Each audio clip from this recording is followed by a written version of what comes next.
ஆத்தா அடிக்கையில அட அங்கு இங்கு வலிக்கலையே, நீ ஓடி வந்து தடுக்கையில நெஞ்சில் ஒரு கூட பூ கொட்டுதே.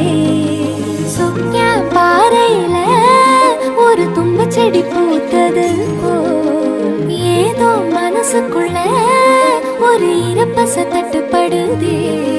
என் கண்ணு முன்ன நெஞ்சு வழுகுதே, என் கண்ணு வழி உசிர் ஒழுகுதே. இது நல்லதுக்கா இல்ல கெட்டதுக்கா, நெஞ்சு போகும் வழி போனா பழப்பேருக்கா.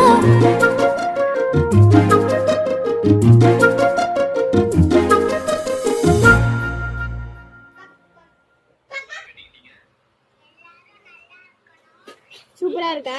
சூப்பர்.